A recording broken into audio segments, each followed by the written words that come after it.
Born August 22, 1947 in Madras into a wealthy Persian Muslim family, 𝗞𝗲𝘀cie Khalili, father Ghulam Hussain Namazi, mother Gauhar Begum. Her grandfather Muhammad Namazi ran businesses spanning Iran, Singapore and America and built hospitals and public institutions across India, Iran and Singapore. 𝗞𝗲𝘀cie grew up and studied in Singapore. At 18 in 1965, she married her cousin Akbar Mirza Khalili. He was an IFS officer, a life of postings and transfers. 4 daughters followed: Zebun-Nisa, Sabah, Rehana and Esmat. When Akbar was posted to Iran, 𝗞𝗲𝘀cie stayed back with the girls and built a life of her own.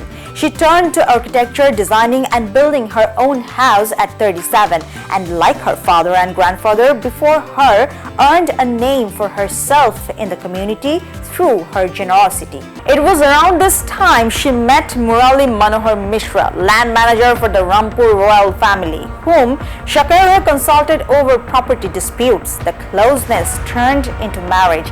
Mishra became known as Swami Shraddhananda. In 1991, 𝗞𝗀𝘀ie vanished without warning. Her daughter Sabah searched everywhere, pressed her stepfather for answers, none came. After a year of pushing, she filed a habeas corpus petition at Ashok Nagar police station, Bangalore in 1992. Shraddhananda first claimed 𝗞𝗀𝘀ie was in America, even gave the address of a hospital in New York. No one by her name had ever been there. Then he said England. That was a lie too.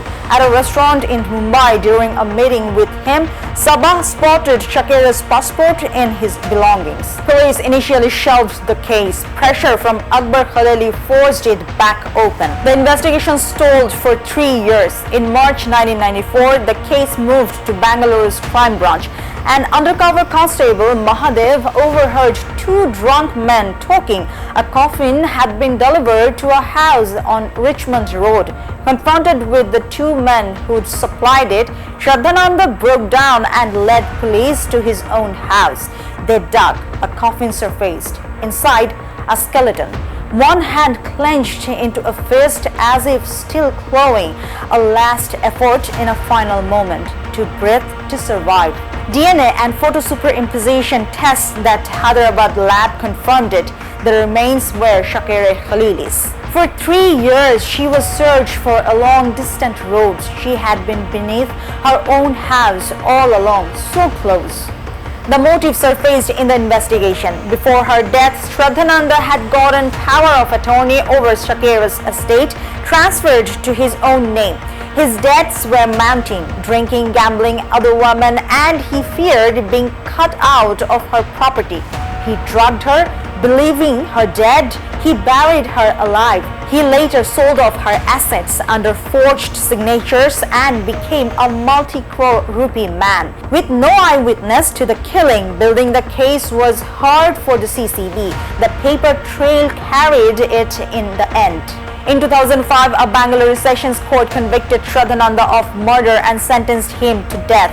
The trial court found the killing to have been meticulously planned and held that it warranted capital punishment. The Karnataka High Court upheld the sentence later that year, describing the murder as one of the rarest of rare cases. In 2008, however, the Supreme Court commuted the death sentence to life imprisonment without remission. The court described the case as a man's vile greed coupled with devil's cunning and ordered that Shraddhananda remain in prison for the rest of his life. Years later, the Supreme Court also declined to entertain his plea seeking parole.